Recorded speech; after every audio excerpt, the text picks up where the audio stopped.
దేవుని వాక్యం నుండి సామెతల గ్రంథము 23వ అధ్యాయం.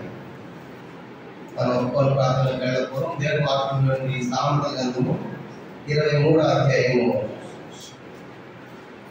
28వ అధ్యాయం. సామెతల గ్రంథం 28వ అధ్యాయము 13వ వచనాన్ని అందరం కలిసి మనం చదువుకుంటాం. సామెతల గ్రంథం సామెతలు 28:13వ వచనం అందరం కలిసి చదవండి. అతిక్రమం దాచిపెట్టి వాడు వర్ధిల్లడు, వాడు ఒప్పుకొని విడిచిపెట్టి వాడు కనికరము పొందును. కాబట్టి అతిక్రమములు, పాపములు, దోషములు దాచిపెట్టేవారు వర్ధిల్లడు.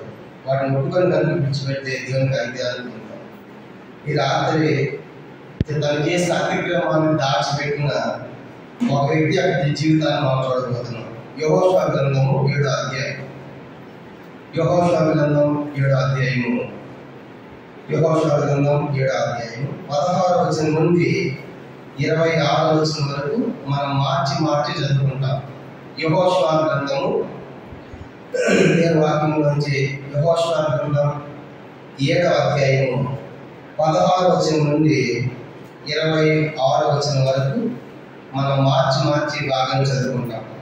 కాబట్టి యెహోషువ ఉదయంలో లేచి ఇశ్రాయేలు వారి గోత్రముల వరుసను బట్టి దగ్గరకు రప్పించినప్పుడు యోధా గోత్రము పట్టబడెను. జెరాహీల వంశం పట్టబడెను. జెరాహీల వంశం పురుషుల వరుసను దగ్గర రప్పించినప్పుడు జబ్దీ పట్టబడెను. అతడును అతని ఇంటి పురుషుల వరుసను దగ్గర రప్పింపబడినప్పుడు యోధా గోత్రంలోని జెరాహు కుమారుడు జబ్దీ మనవడును కర్మీ కుమారుడైన ఆహాను పట్టబడెను. చెల్లించి ఆయన ఒప్పుకొని నువ్వు చేసిన దాన్ని మరుగు చేయక నాకు వెనుక మరియు వేడుకొనుచున్నారని చెప్పగా ఆహాను యెహోషువతో ఇశ్రాయేలు దేవుడైన యెహోవా విరోధముగా నేను పాపము చేసినది నిజము. గోవుల సొమ్ములో ఒక మంచి శిలారు పై వస్తువును 200 తలముల వెండిని 50 తలముల ఎత్తుగల ఒక బంగారు కమ్మిని నేను చూచి వాటి ఆశించి తీసుకుంటుని అదిగో నా జ్ఞాన మధ్య మూడు దాచబడినవి. ఆ వెండి దానిలో తరలించడానికి చేసినంత ఒప్పుకోలేను. 22వ వచనం. అప్పుడు యెహోషువ దూతలను పంపగా వారు ఆ ధ్యానం పరిగెత్తి చూసినప్పుడు అది ధ్యానంలో దాచబడి ఉండేది. ఆ వెండి దాని కింద ఉండేను. కాబట్టి వారు ధ్యానం మధ్య నుండి వాటిని తీసుకుని తెచ్చి యెహోవా సన్నిధిలో ఉంచి తర్వాత యెహోషువయు ఇశ్రాయేలందరిలో జెరాహు కుమారుడైన ఆహానును ఆ వెండిని పై వస్త్రమును బంగారు కమ్మిని ఆహాను కుమారులను కుమార్తెలను ఎద్దులను గాడిదలను మందలను డేరాలను వాటిని సమస్తమును పట్టుకొని ఆహాను వైపునికి తీసుకుని వచ్చింది. అప్పుడు యెహోషువ నీ వేలను బాధపరిచింది. నేను యెహోవా నిన్ను బాధపరిచినట్లుగా ఇశ్రాయేలందరూ రాళ్లతో చావబడింది. వారిని రాళ్లతో కొట్టిన తర్వాత అగ్నిచేత కాల్చి వారి మీద రాళ్లను పెద్ద వేసి అది నేటి వరకు ఉన్నది. అప్పుడు యెహోవా కోపోద్రేకం ఇచ్చిన వాడే మడుకుని అందుచేత నేటి వరకు ఆ చోటుకి ఆకోరు లోయ అంటే బాధ లోయని పేరు. ప్రార్థన. తండ్రి మీ స్తోత్రాలు ప్రభా, వాక్యం దీవించండి, ఆశీర్వదించండి. నీ వాక్యం ద్వారా జీవించిన మా అందరితో మాట్లాడండి. మా వ్యక్తిగత జీవితాలను సఫలం చేసుకుని నీ సరి చేసుకుని చక్కపరచుకోవడానికి మాకు కావాల్సిన వాకులు దయచేయమని సహాయపడమని ఆయన దాస్తున్నట్టు కూడా మీ సూచించడం మరుగుపరచమని వందలు చెల్లిస్తుంది. యేసు క్రీస్తు నామమున ప్రార్థించి వేడుచున్నాము తండ్రి. ఆమేన్. మనం చదువుకున్నటువంటి వాక్య భాగము మనకు బాగా పరిచయమైంది. సామెతల గ్రంథం 28వ అధ్యాయం 13 రాయబడింది. అతిక్రమములు దాచిపెట్టేవాడు వర్ధిల్లడు, వాడిని ఒప్పుకొని విడిచిపెడితే మనం కనికరాన్ని పొందుతాం. ఈ రాత్రి ఒప్పుకొని ప్రార్థనలో తను చేసిన తప్పును ఆలస్యంగా ఒప్పుకున్నాడు, లేదంటే దాచిపెట్టాడు అని కూడా చెప్పవచ్చు. అంటే ఆ వ్యక్తి గురించి మనం చూసాం. ఎవరంటే ఆయన ఆహాను నుంచి మనం చూసినప్పుడు ఇశ్రాయేలు ఎరుకో పట్టణాన్ని ఆక్రమించిన తర్వాత దేవుడు ముందే చెప్పాడు, మీరు ఆ పట్టణంలో పోయిన తర్వాత దేనిని కూడా మీరు పట్టుకోవద్దు కనుక అదంతా కూడా శపించబడినది కనుక అవన్నీ ఎవరు కూడా తీసుకోవద్దు. అదంతా తీసుకొచ్చి యెహోవా ధనాకరంలో పెట్టాలి. అక్కడ దొరికే వస్తువులు మేళ్ళని తీసుకుని పోవద్దని ముందే చెప్పారు. చూడు 6వ అధ్యాయము 18-19 వచ్చిన యెహోషువ గ్రంథం 6వ అధ్యాయం 18-19 వచనాలు.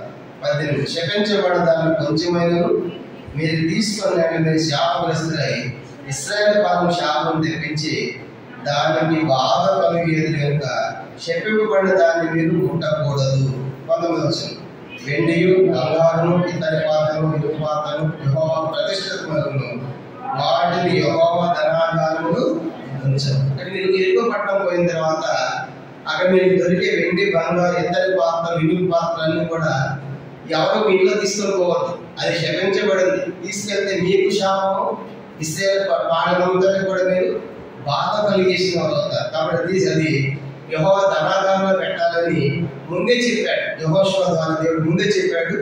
ఆ యొక్క పట్టణానికి వెళ్ళక ముందే వాళ్ళు చెప్పినట్టుగా మనం చూస్తాం. ఆ తర్వాత దాన్ని ఆక్రమించుకున్నారు. వాళ్ళు జయించిన తర్వాత అక్కడ జరిగిన సంగతి ఏంటంటే దాంట్లో కొంత ఆకాలైనటువంటి వ్యక్తి ఏం చేశాడంటే దొంగతనం చేశాడంట. ఏం చేశాడు? ఆయన ఆకాలైన వ్యక్తి దొంగతనం. మొదటి దినవృత్తాంతము 2వ అధ్యాయం. మొదటి దినవృత్తాంతము ఆకాను దొంగ అని రాయబడింది.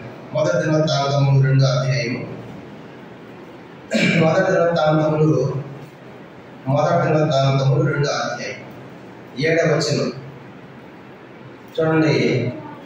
మొదటి దినవృత్తాంతములు 2వ అధ్యాయము పేజీ నంబర్ 335.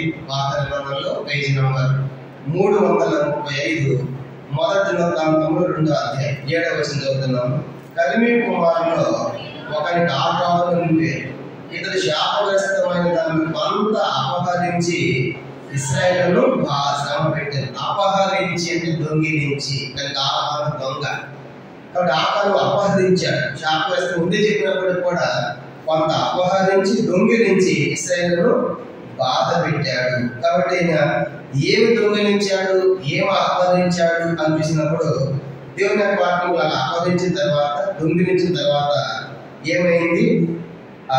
ఇశ్రాయేలు ప్రజలు మరొక పట్టణం మీద, ఆయు పట్టణం మీద యుద్ధానికి వెళ్తారు. యుద్ధానికి వెళ్ళినప్పుడు అప్పుడు వాడు ఓడిపోతారు. ఓడిపోయిన తర్వాత యెహోషువ ప్రార్థన చేస్తారు. ప్రభా, మేము ఎందుకు ఓడిపోయాం? మాలో పాపం ఏంటి అన్నప్పుడు దేవుడు ఏమంటున్నాడు? చూడండి 7వ అధ్యాయం. యెహోషువ గ్రంథం 7వ అధ్యాయము మనం గమనించామంటే ఓడిపోయిన తర్వాత వాళ్ళంతా ప్రార్థన చేస్తూ ఉంటున్నారు. 7వ అధ్యాయము 6 నుంచి. యెహోషువ గ్రంథం 7వ అధ్యాయము 6వ వచనం నుండి. యెహోషువ తన బట్టలు చింపుకొని తాను ఇశ్రాయేలు పెద్దలను సాయంకాలం వరకు యెహోవా మందసం నేల మీద మొక్కలు మోపుకొని తమ తల మీద ధూళి పోసుకొని, అయ్యో ప్రభువా, యెహోవా నశింపజేయనట్లు అమోరీయుల చేతికి అప్పగించినట్లు ఈ జనులు యోర్దాను ఎందుకు దాటించినవి? మేము యోర్దాను అవతల నివసించిపోయాం. ప్రభువా కనికరించు, ఇశ్రాయేలు తమ శత్రువులు నిలవలేక ఎందుకు తిరిగినందుకు నేనేమి చెప్పగలను? కనానీయులు దేశ నివాసులు అందరు విని మమ్మల్ని చుట్టుకొని మా పేరు భూమి మీద ఉండకుండా తుడి చేసిన ఘనమైన నీ నామం గురించి నీవేమి చేయదు అని ప్రార్థనగా మమ్మల్ని ఎందుకు తీసుకొచ్చావు, ఎందుకు దాటించావు? కాబట్టి వాళ్ళంతా మమ్మల్ని జయిస్తే నీకు ఎంత అవమానం అని మాట్లాడతాం. ఎందుకు అని తల మీద ధూళి పోసుకొని బాధపడతా, పశ్చాత్తాపడతా ప్రార్థన చేస్తే అప్పుడు దేవుడు ఏమంటున్నాడో చూడండి. 7:10 ఆ యెహోషువ ఇట్లను లెమ్ము, నీవేరెక్కడ ముఖము ధ్యాన మోపుకొందువు. ఇశ్రాయేలు పాపం చేసి ఉన్నారు. నేను వార్త నిబంధన వారు మీది ఉన్నారు. శబ్దమైన పంట తీసుకొని దొంగిలి బొంకి తమ సామాన్లు దాన్ని ఉంచుకొని ఉన్నారు. కాబట్టి ఇశ్రాయేలు శాపగ్రస్తులే తమ శత్రువులతో నిలవలేక తమ శత్రువుల వెనుకకు తిరిగి. మీరు ఎందుకు ఓడిపోయారంటే ఇశ్రాయేలు పాపం చేశారు. ఏంట పాపం అంటే మీ మధ్య శాపగ్రస్తమైన దొంగిలించిన వారు ఉన్నారు. అందుకే పాపం చేశారు కాబట్టి శాపం వచ్చి మీరు శత్రువులు తిరగలేక పారిపోయేది చేశాను నేనే అని దేవుడు చెప్తున్నాడు. కాబట్టి ఆ శాపగ్రస్తమైనది మీరు తొలగించేదే తప్ప నేను మీకు తోడై ఉండనని 12 చెప్పాడు. ఇప్పుడు అందుకని సమూహం కదా, అందుకని సమూహంలో ఇప్పుడు దొంగతనం చేసేది పట్టుకోవాలన్నప్పుడు ఏం చేయాలి? చూడండి ఏం చేస్తున్నారంటే వాడు 14 ఉదయమున గోత్రముల వరుసలు పెట్టి మీరు రక్షింపబడదు. అప్పుడు యెహోవా ఏ గోత్రమును సూచించునో వరుసల ప్రకారం దగ్గరికి రావాలి. యెహోవా సూచించు వంశం కుటుంబం ప్రకారం దగ్గరికి రావాలి. యెహోవా సూచించు కుటుంబం పురుషుల వరుసల ప్రకారం దగ్గరికి రావాలి. అప్పుడు శబ్దమైన ఎవరితో దొరికినో వారికి వారు కలిగిన వారందరూ అగ్ని చేత కాల్చి వేయబడను. ఎలాంటి వాడు యెహోవా నిబంధన మీరు ఇశ్రాయేలులో దుష్కార్యం చేసిన వాడు ఆయన. ఇప్పుడు దేవుడు చెప్పాడు ఎట్లా పట్టుకోవాలో దొంగలంటే ఉదయకాలం నేను గోత్రాన్ని చెప్తాను, ఆ గోత్రం అని రావాలి. ఆ గోత్రం తర్వాత ఎవరంటే వరుసల ప్రకారం వంశం రావాలి, ఆ వంశస్థులు రావాలి, ఆ వంశంలో కుటుంబం రావాలి, కుటుంబస్తులు రావాలి, ఆ కుటుంబంలో పురుషుడు రావాలి. కనుక ఇవన్నీ దేవుడు చెప్తా ఉన్నప్పుడు ఇప్పుడు దొంగతనం చేసిన ఆత్మాన్ని వెంటనే ఒప్పేసుకోవాలి కదా. కనుక అయ్యో నేను బయటపడతానేమో అని ఒప్పుకోవాలి కదా. గోత్రం చెప్పాలి, వంశం చెప్పాలి, కుటుంబం చెప్పాలి, పురుషుని పేరు చెప్పాలి. అప్పుడు దాకా ఆయన బయటికి రావడం అంటే ఏం పర్వాలేదు నేను బయటకు పడిన అనుకున్నానే భవిష్యం. కానీ వాడు గోత్రం చెప్పి, వంశం చెప్పి, కుటుంబం చెప్పి, పురుషుని పేరు చెప్పేంత వరకు కూడా ఆకారం చేయట్లేదు చెప్పడాన్ని ఒప్పుకోవడం లేదు. 16 వచనం. కాబట్టి యెహోషువ ఉదయం లేచి ఇశ్రాయేలును వారి గోత్రం బట్టి దగ్గర రప్పించినప్పుడు యోధా గోత్రం పట్టబడెను. తర్వాత యోధ వంశం దగ్గర రప్పించినప్పుడు జరాహీల వంశం పట్టబడను. జరాహీల వంశం దగ్గర వరుసను దగ్గర రప్పించినప్పుడు జబ్దీ పట్టబడను. అతడు ఇంటి పురుషుల వరుసను దగ్గర రప్పించబడినప్పుడు యోధా గోత్రంలోని జరాహు కుమారులను జబ్దీ కుమారులను కర్మి కుమారుల ఆకాను పట్టబడేను. ఆకాను పట్టబడేంత వరకు ఏం చేయాలి చెప్పండి? ఒప్పుకోవాలి. ముందే చెప్పాడుగా గోత్రం చెప్తాను, తర్వాత వంశం చెప్తాను, వంశంలో కుటుంబం చెప్తాను, కుటుంబంలో పేర్లు చెప్తాను, ఆ పేరు పురుషుని పేరు చెప్తాను, ఆ తర్వాత పిల్లల మనవడి పేరు కూడా వస్తుంది. ముందు చెప్పినప్పుడు వెంటనే ఒప్పేసుకోవాలి కదా. ఆకారం ఒప్పేసుకోవాలి. ఆయన పేరు వచ్చేంత వరకు కూడా ఏం చేయాలి చెప్పండి? అందరిలో నేను కూడా దొంగ కాదన్నట్టే ఉన్నట్టు ఆకారం. కానీ ఇప్పుడు ఏం జరిగింది అయితే ఆకారం పతనానికి, ఆకారం నశించడానికి గల 7 కారణాలు ఈ రాత్రి మీకు జ్ఞాపకం చేయాలని కోరుతున్నాను. మొదటిది ఏంటంటే 21వ వచనం చూడండి. యెహోషువ గ్రంథం. ఆకారం ఒప్పుకోలేదు కనుక ఏమైపోయాడంటే ఆకారంలో ఉన్నటువంటి 7 పాపాలు చూద్దాం. మొదటిది యెహోషువ గ్రంథం 7వ అధ్యాయం 21వ వచనం. దోపు సొమ్ములో ఒక మంచి శిలారు కైవస్త్రమును 200 తులముల వెండిని 50 తులముల బంగారు కమ్మిని నేను చూచి వాటిని ఆశించి తీసుకొని అదిగో నా డ్యార మధ్య భూమిలో దాచబడి ఉంది. ఆ వెండి దాని కింద ఉన్నది ఉత్తరించి తాను చేసినంతయు ఎప్పుడు ఒప్పుకున్నాడు? పట్టబడిన దాకా టైం అయిపోయిన తర్వాత. చూసారా? నేను చెప్పే కారణం మొదటి కారణం ఏంటంటే నేను దోపుడు సభ మంచి శిలాల వస్త్రమును 200 తులముల వెండిని 59 బంగారు కమ్మిని చూచి. మొట్టమొదటి ఏంటంటే ఆకారం చూపులు సరిగా, ఆకారం చూపులు తప్పిపోయాడు. చూచాడు. మనం కూడా చూడండి, ఎక్కడైనా పోయామనుకోండి, ఏదైనా కంటి కనపడగానే ఏం చేస్తాం చెప్పండి? అక్క ఇది ఎంత కొన్నారక్క, ఇది ఎక్కడ దొరికిందక్క చూడండి. కనుక మన చూపులు మంచిగా అది మనకు కావాలనుకుంటాం. ఏదైనా మొక్కలు ఉన్నాయనుకోండి, మాకు కూడా అప్పగిస్తారా?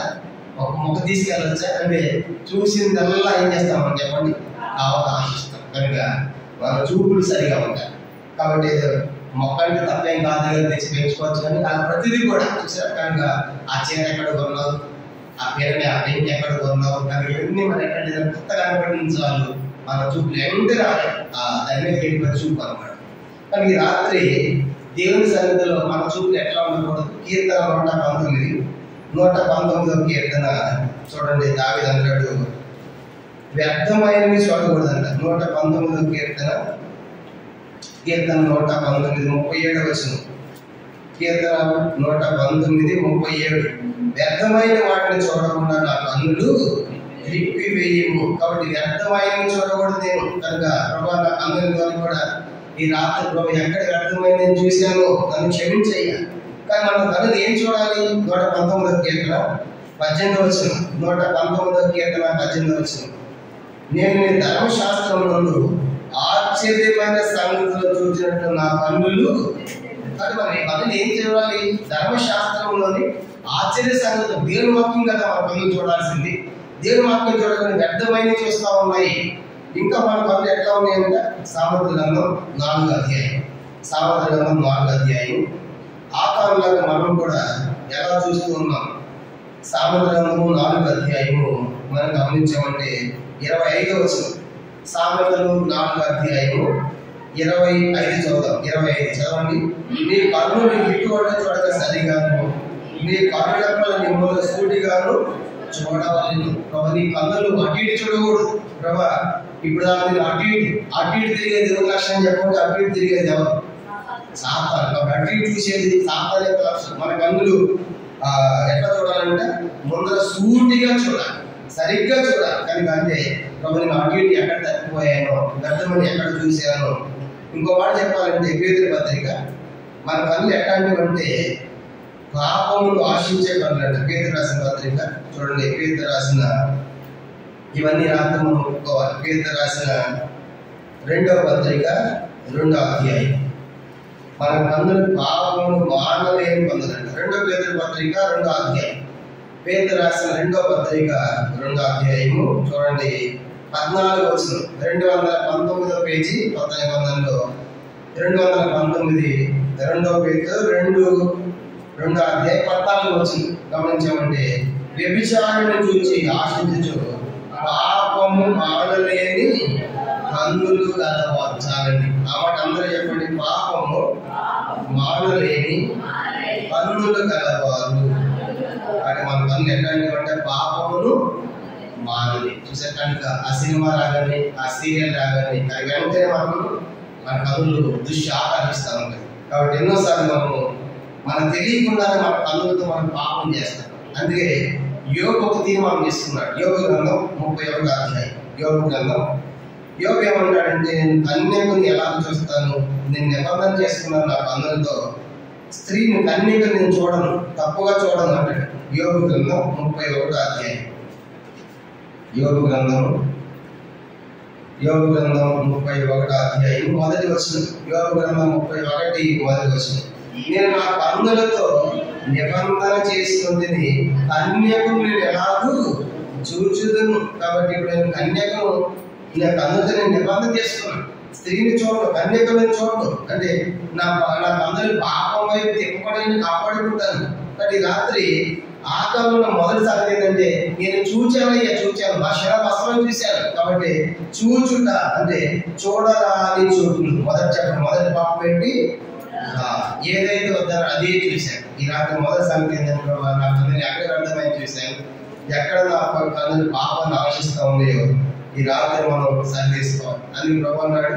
2 కన్నులు కలిగి నరకం ఉండేదానికంటే ఒక కన్ను కలిగి పరలోకాన్ని ప్రవేశించేది మేలు. అంటే ఒక కన్ను తీసేసుకున్న అర్థం కాదు, అభ్యంతరం లేకుండా చూసుకోవాలి. మొదటి ఆకారంలో కన్నులు సరిగా లేవు. మొదటి. రెండో చూడండి యెహోషువ గ్రంథం 7వ అధ్యాయం. యెహోషువ గ్రంథం 7వ అధ్యాయం ఎంతో చూద్దాము. యెహోషువ గ్రంథం 7వ అధ్యాయం. అదే 21వ వచనం చెప్పాడు. చూచాడంట. చూచిన తర్వాత రెండో పని ఏం చేశాడంటే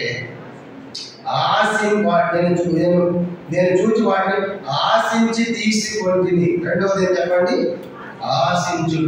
ఆశించుట. నీ పొరుగు వారిది ఏది ఆశపడకూడదని చెప్పండి. కాబట్టి చూడటం వేరే, చూసిన తర్వాత వెంటనే మన మనసు ఎట్లాంటి ఆశిస్తాం. అది నాకు ఇస్తే బాగుండు, అది నాకు పెడితే బాగుండు, తీసుకెళ్ళమంటే బాగుండు అని కొన్నిసార్లు వెంటనే మనం ఆశిస్తాం. దేవుని యొక్క వాక్యం ఆజ్ఞలో ఒక ఆజ్ఞ ఏంటంటే 10 ఆజ్ఞల్లో ఒక ఆజ్ఞ, నీ పొరుగు వారిది ఏది ఆశింపకూడదు అన్నాడు. కాబట్టి ఆశించకూడదు. ఎన్నోసార్లు మనము ఎదుటి వారివి లేకుంటే ఎక్కడ మనం ఆశించవద్దని ఆశించామో ఈ రాత్రి మనం దేవుని సన్నిధిలో ఒప్పుకోవాలి. ప్రభా నేను ఎన్నో విషయాలు ఆశించి వాడుకున్నాను ప్రభా. కాబట్టి మనం ఏం ఆశించాలి? ప్రభు యొక్క రాకడం, దేవుని యొక్క మందిరాన్ని, ఆత్మ సమానం ఆశించాలి. కానీ లోకంలో ఆశించడానికి ఆశ కనుక ఆత్మలో మనకు కనబడతాం. రెండవదిగా పాపంలో ఆశించుట మనకు కనబడతాం. మనం కూడా ఈ లోకంలో ఎన్నో ఆశిస్తూ ఉంటాం.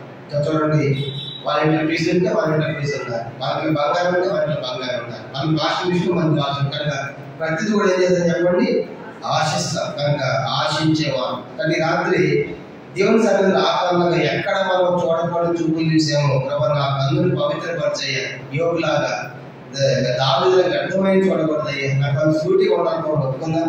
రెండవది ఎక్కడ మనము ఆశించనివి, మనది కానివి ఆశించామో ఈ రాత్రి మన దగ్గర ఇది నాది కాదు, ఆయన కావాలి ఆశించని నన్ను క్షమించు. ఇది రెండవ సంగతి. మూడవ చూద్దాము.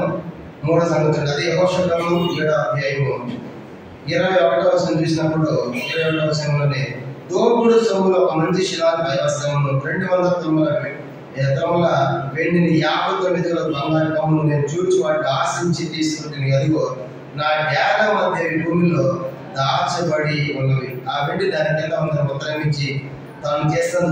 3వ సందర్భం చూసినప్పుడు వేగపడలు చూశాడు, 2వది ఆశించాడు, 3వదిగా ఆక్రమించుకోవడం దురాక్రమణ. కనుక తనది కానిది ఆశించి తను వదిలిపెట్టలా. ఏం చేశాడు? తను తీసుకొని పోయి భూమిలో దాచిపెట్టాడు. అంటే ఆక్రమించుకున్నాడు. తనది కానిది ఆక్రమించుకోవడం. యెషయాలో అంటాడు, తనది కానిది ఆక్రమించుకుని వారికి శ్రమ అంటాడు. కానీ మనది కానిది ఆక్రమించుకోవడం. మనది కానిది ఆక్రమించుకోవడం అంటే అర్థమైందంటే దురాక్రమణ.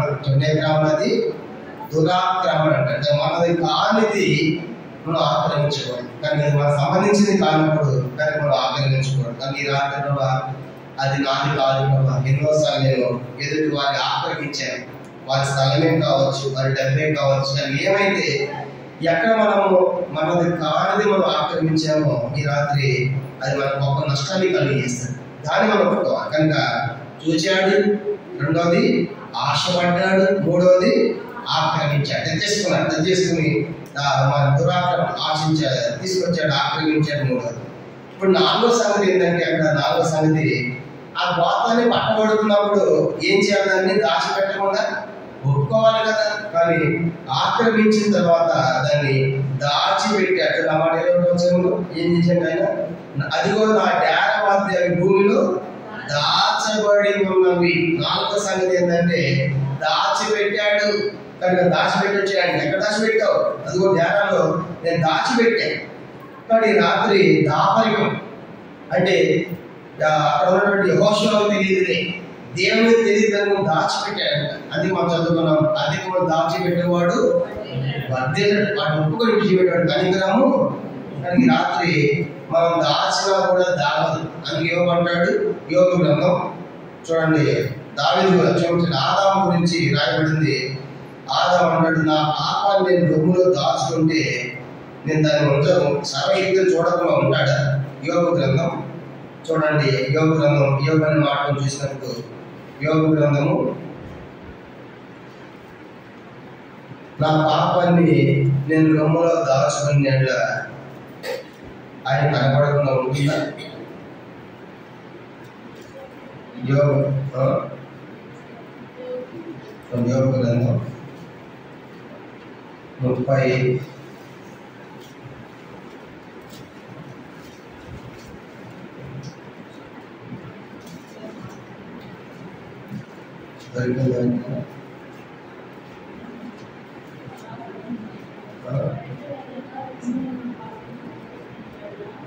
అది కాదు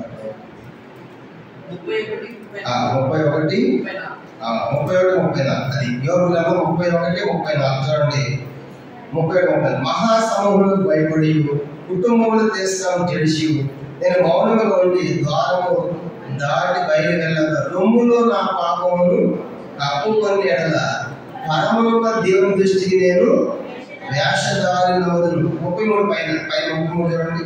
ఆదాము చేసినట్టు నా దోషములు దాచిపెట్టుకొని 31:33 ఆదాము చేసినట్టు దోషములు దాచిపెట్టాడు. ఆదాము ఎక్కడ ఆ పండు తిన్నామంటే అవునే చెప్పకుండా ఏం చేశాడు? దాచిపెట్టాడు.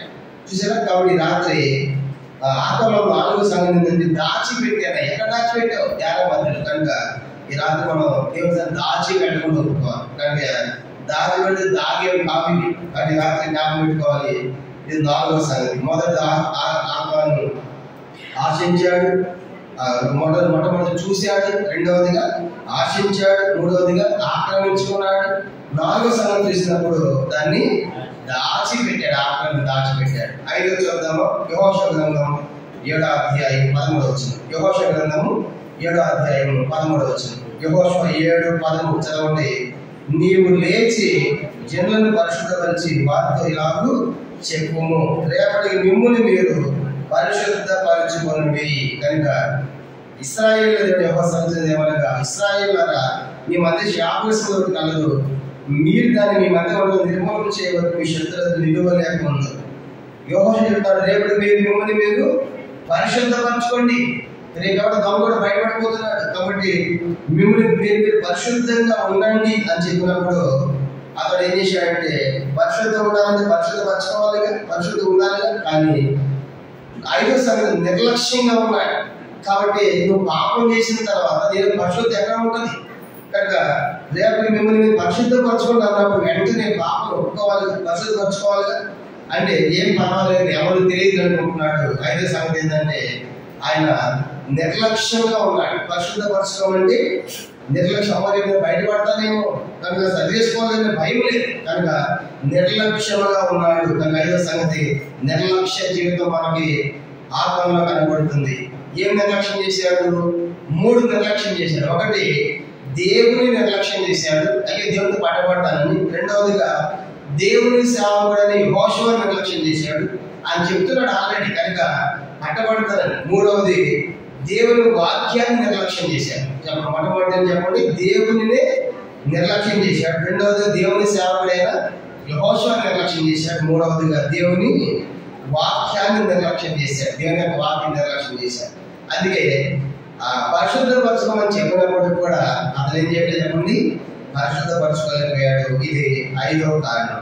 మొదటి చెప్పండి, మొదటిది చూచుట, రెండవది ఆశించుట, మూడవది ఆక్రమించుట, నాలుగవది దాచిపెట్టుట, 5వది నిర్లక్ష్యం. ఏమి నిర్లక్ష్యం? దేవుని సేవకుని, దేవుని వాక్యాన్ని. రాత్రి మనం కూడా ఎక్కడ దేవుని నిర్లక్ష్యం పెట్టాము, ఎక్కడ దేవుని సేవకులను నిర్లక్ష్యం పెడుతున్నాము, ఎక్కడ దేవుని వాక్యం నిర్లక్ష్యం పెడుతున్నామో మనము సరి చేసుకోవాలి, ఒప్పుకోవాలి. ఇది 5వది. 6వది చూద్దాము. 6వది ఆయన కాలయాపన చేస్తా ఉన్నాడు. అంటే కైమును ఇంకా వేస్ట్ చేస్తా ఉన్నాడు ఒప్పుకోకుండా.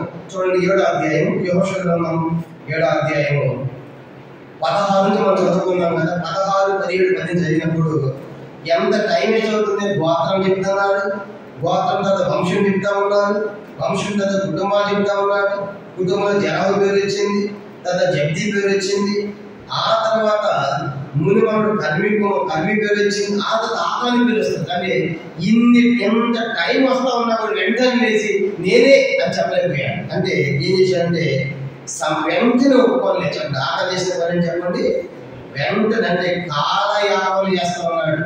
ఆ గోత్రం చెప్తా ఉన్నారు, గోత్రం వచ్చింది, వంశం వచ్చింది, కుటుంబం వచ్చింది, పురుషుల పేర్లు వస్తా ఉన్నాయి కనుక తండ్రి పేరు, కుమారుడి పేరు, భగవాన్ పేరు అన్ని వస్తా ఉన్నప్పుడు కూడా చివరి దాకా ఆకాలనే పేరు వచ్చి ఒప్పుకోలేదంటే ఆకాలం ఉన్న అది 6వ సంగతి ఏంటంటే కాలయాపన. ఇంకేం పర్వాలేదు, ఇంకా వస్తుంది కదా చూద్దాం కనుక పట్టుబడి అనుకున్నాడు. కనుక కాలయాపన చేయకూడదు. దేవుని సన్నిధిలో ఒప్పేసుకోమన్నప్పుడు దేవుడు వెంటనే ఏం చేయాలి చెప్పండి, ఒప్పేసుకోవాలి. మనం కూడా తల్లిదండ్రులుగా పిల్లలు కొడతాం అనుకోండి, వెంటనే తప్పైపోయింది మమ్మీ అంటే ఏం చేస్తారు, దెబ్బలు తక్కువ పడతాయి. ఆడు ఒప్పుకోకపోతే ఏం చేస్తారు చెప్పండి, ఒప్పుదా కొట్టడం ఆపుతూ. ఎందుకు?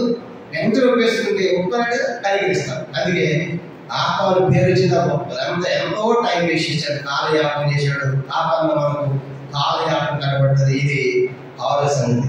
7వ దాకా చూద్దాము. 7వ దాకది 25వ వచనం. యెహోషువ గ్రంథం 7వ అధ్యాయం, యెహోషువ గ్రంథం 7వ అధ్యాయము 25వ వచనం. యెహోషువ 7:25 చదవన బ్రహ్మ కలిసి. అప్పుడు యెహోషువ, నీవేళ మమ్మల్ని బాధపరిచేదివి, నేడు యెహోవా నిన్ను బాధపడుతుండగా అందరూ వారి రాళ్లతో చావబడ్డది. ఆకాశం చివరికి ఎంత హృదయ కాఠిన్యం అంటే ఒక్కరిని బట్టి ఎంతమంది బాధ వచ్చింది చెప్పండి. ఇశ్రాయేలు సమాజం అంతా బాధపడ్డారు, అందరికీ నష్టం వచ్చింది, ఓడిపోయారు. బాధ్యతకి ఏంటంటే ఆకారంలో మనకు కాఠిన్యం కనబడతాము. చెప్పండి, ఆకారం అంటే ఏం కాదు, హృదయ. నీ ఒక్కరిని బట్టి సమాజం అంతా నష్టమా? నీ ఒక్కరిని బట్టి సమాజం అంతా ఓడిపోవాలా? నీ ఒక్కరిని బట్టి ఇంత ఇశ్రాయేలు సమాజం బాధపడాలా? అది కూడా అంటున్నారు, వీడు కఠినాత్ముడు కనుక వీడు కఠినాత్ముడు, ఆ ఇతరుల కాఠిన్యం ఉంది అని ఒక్కడిని బట్టి ఎంతమందికి నష్టమైంది, బాధ అయింది కనుక ఓడిపోయాడు. కాబట్టి ఈ కఠిన ఏం చేయాలంటే కఠినమైన రాళ్లతోనే కొట్టాలని చెప్పేసి అందరూ చేశారంట.